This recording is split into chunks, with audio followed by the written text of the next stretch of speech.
We're going to have a medley of songs from Les Mis, which is a Broadway musical and also a film that was nominated last year, I think, for the Academy Award. But I thought some of you might not know the story of Les Mis, and so I'm going to give you just a brief sort of history of who the characters are and what's going on. So it takes place in France after the French Revolution, in the 20 years of turmoil after Napoleon's abdication, where the monarchy has been restored. The story centers on the character of Jean Valjean, the first half being his personal story of redemption, and the second half cast during the time of the June Rebellion of 1832, as the Republicans continue to strive and fight for a more equitable nation.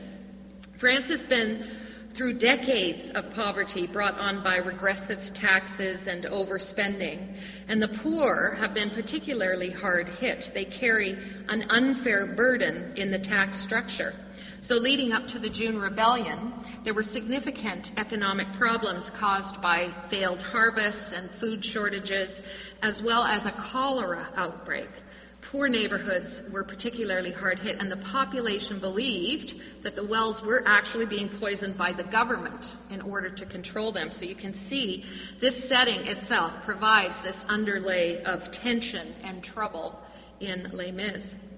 So the prologue to the story has Jean Valjean just finishing a 20-year sentence of hard labor on the ships.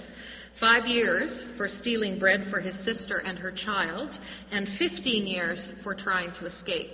So he's angry and resentful, and he begins his journey as a free man. He spends the first night in the home of a bishop. And while everyone sleeps, he steals some silverware and leaves in the middle of the night. He's caught by the police and returned to the bishop. And the bishop, and he says this was a gift from the bishop. So in kindness, the bishop corroborates his story and goes further by dismissing the constables and giving him 2 candlesticks as well. So the words of the bishop from the musical, as he sends Jean Valjean on his way, are this: "But remember this, my brother, see in this some higher plan. You must use this precious silver to become an honest man. By the witness of the martyrs, by the passion and the blood, God has raised you out of darkness. I have bought your soul for God." This bishop's kindness touches his soul and taught him what love really was. So by treating with respect, he opened up Valjean a window to a new way of being. So he is released from his anger and his resentment, and he's born anew. He tears up his parole papers, and he begins a new life. This grace from the bishop has saved him. He is freed from this law, and now he begins his redemption. He moves to another city, he lives under an alias, and with the money from the silver starts a factory which prospers, and he becomes the city's mayor. So Javert is a policeman who was born and raised in the same jail as Valjean, because his parents were part of the establishment there. And where Valjean spent 20 years. So he's been hardened towards the prisoners by this life, and he's committed to upholding the law. When Valjean escapes parole, he dedicates himself to finding him and jailing him once more, because he doesn't believe people can change, and he sees the evidence of this as Valjean skipping parole. So 8 years later, we're introduced to Fantine. She is a young girl who works in Valjean's factory. She's been wooed and left pregnant by a young suitor, and she works in the factory so she can send money to the people she's entrusted with the care of her daughter. This is a secret, and she guards it as she knows her position is precarious, because her morals will be questioned if they know she has a child.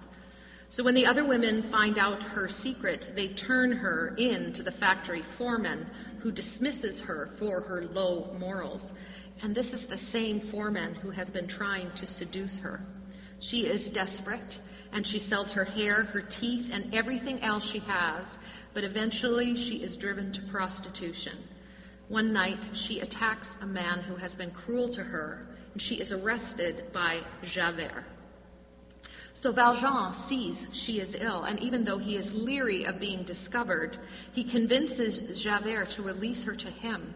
When he finds that her plight began when she was dismissed from his factory for violating his rules, He is remorseful and promises Fantine, as she dies, that he will raise her daughter, Cosette.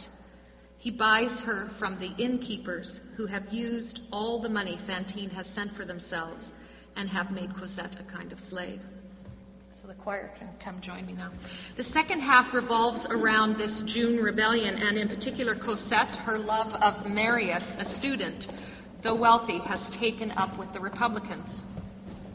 Éponine is a girl he knew when he was younger. She is in love with him and joins the Republicans to be with him. That's actually the next slide. Sorry, Matt. He is, of course, in love with Cosette, and he has no idea how Éponine feels, and she is eventually killed in battle.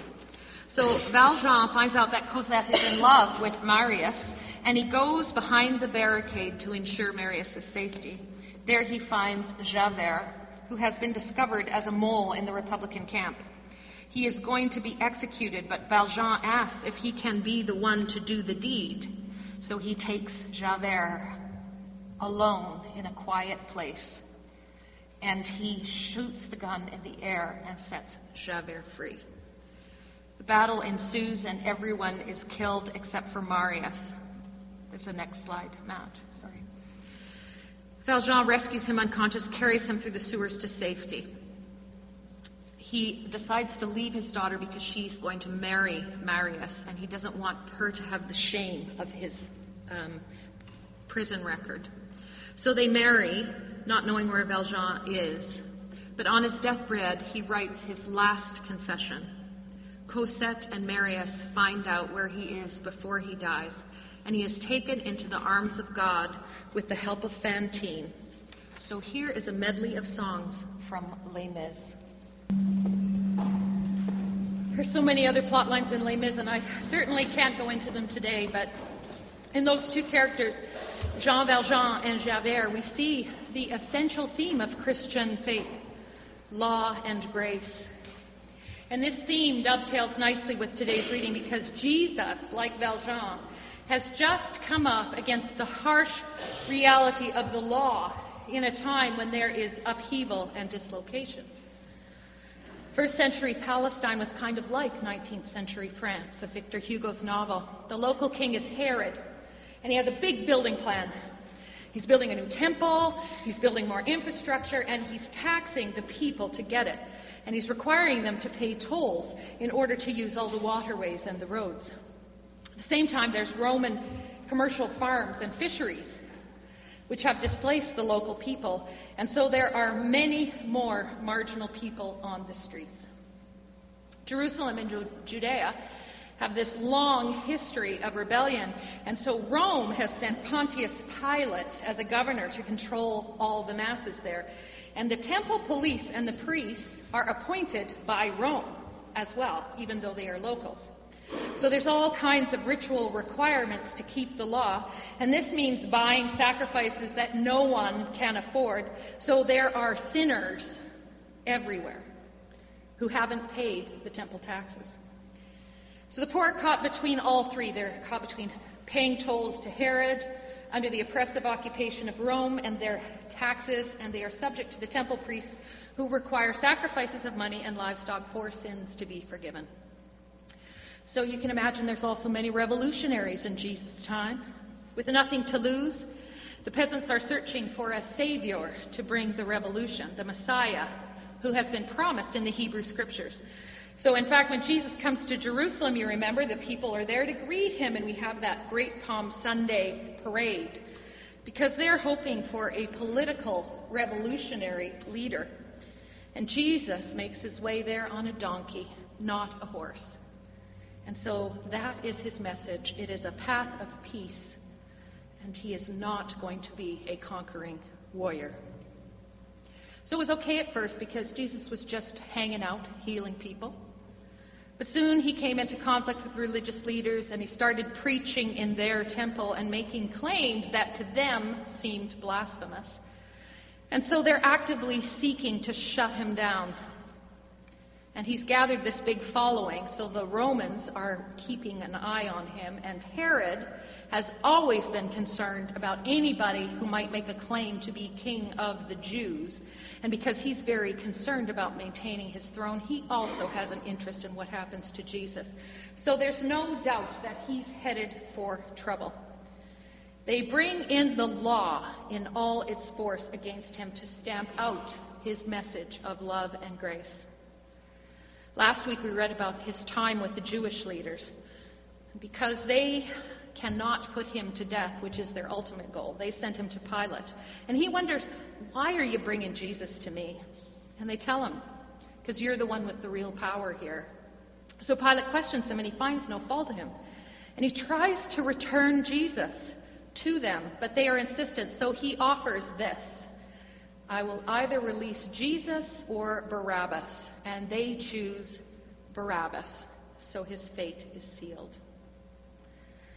Law, in theological terms, is that unforgiving standard that must be met, or you are a criminal or a sinner. You cannot get off for good behavior or receive mercy because of desperate circumstances. Here is the law. Here is the sentence. There is no grace. And that is why Hugo called the people les misérables, the miserable, because they are the ones who are caught in an unforgiving culture. We have the same les misérables today. I read this week about a woman called Shanisha Taylor. She lives in Scottsdale, Arizona, and she is homeless. She has no access to child care. And one of the reasons is because Arizona has cut back so significantly on child care services that 33,000 children are now without health care. She was lucky. She got a job interview. But she had a problem. She has 2 children, one 6 months old and one 2 years. She has no child care. She didn't have a family that could care for them. She had no friends that she could trust them with. So she took her children to the job interview. She left them in the car with the window cracked, and she went in. Someone saw that and called the police, understandably, and she comes out of her job interview and she is arrested, and her children are put into protective services. In fact, in Arizona, it is only protective services that have increased their involvement with children. And the police said, it's really very sad because she's really caught, but that's kind of the law, isn't it? But there's another woman, Amanda Bishop, and she reads this story and she thinks that we have to help her. And she starts a legal fund for Shanisha Taylor, which is now sitting at $33,000. So in that, there is some grace where people understand Shanisha Taylor is caught in a system that she has no power over. She is one of the les misérables. And then if you remember the story of the shooter who went into the school, Terry Roberts, the Amish school, back in October of 2006. And he shot 10 girls and killed 5 of them before he killed himself. His mother is named Terry Roberts. She could not believe that it was her son Charlie who did this, and she was devastated. But the Amish people came to her home that night, and they said, "Stay in our community, don't move away," because that was her first inclination. Some of them even attended her son's funeral. A mother and a father who had lost 2 daughters were the first to greet her when they came. And now every Thursday she cares for one of the most seriously wounded, a girl who's now 13 and is in a wheelchair with a feeding tube. And she was asked, "What do you say to the people of the parents of the Newtown children who were murdered?" And she said, "There is always hope. To walk into the future knowing each day has something that we can be thankful for and not live in that sorrow 24/7. Ask God to provide new things in your lives, new things to focus on. That doesn't take the place of what is lost, but it can give us a hope and a future. Charles, her son, was one of the Les Miserables, and so was she. But in this grace of the Amish people, she was healed. And in her work with their community, they are healed as well. That is grace. There's a scene in Les Mis where Valjean is carrying this injured Marius through the sewers to safety, and Javert finds him there. Remember, Valjean has just released him. And so now Javert has a choice. Valjean has just freed him. He showed grace to his mortal enemy. And Javert must decide if he repays grace with grace, or is he so bound to the law that he will arrest Valjean. He decides to let him go, but he can't live with himself, because the law is all he knows, and he can't accept that grace could provide an answer. And all he sees is a justice system that will collapse if the guilty are not punished. So instead of being freed by grace, he takes his own life, because that is the cruel reality of the law. If there is no grace, it is cold and brutal and without life. They crucify Jesus, and they think they are done with him, that law has conquered and everything will continue as before. But God has other plans. I do not want your sacrifices, God says over and over. I want your hearts. Even in the Hebrew Scriptures, when God is ranting against the people for refusing to follow the covenant, God reminds them that she will not forget them. They will return to him and be God's people once again. There is always grace. It is the better way. Resurrection lays just around the corner, and it is the hope of God's yes, of God's grace, that conquers that law that condemns. Because grace finds a way for all of us to flourish. It sees the poor and understands that the system is set against them. Grace knows that when someone harms you, it is sometimes better to turn the other cheek. And grace knows that when we change this system of winners and losers, we all thrive. Grace walks gently on the planet, knowing it is God's gift to be cherished. And grace lives in gratitude, knowing that none of us could keep the law. We have all transgressed. And grace says, I forgive you, and I screwed up too. So here's the challenge for you and me. Are we going to live by the law to protect ourselves and what we have, to make sure that everything stays the same? Because if you live and die by the law, it's a cold and unforgiving place. Or are you going to live by grace and allow space for God so that all can flourish in her loving embrace? In the words of that finale we just heard, will you join in our crusade? Who will be strong and stand with me somewhere beyond the barricade? Is there a world you long to see? Do you hear the people sing? Say, do you hear the distant drums? There is a life about to start when tomorrow comes. By this will all know that you are my disciples and that you have love for one another. May God's love and grace embrace us all. Amen.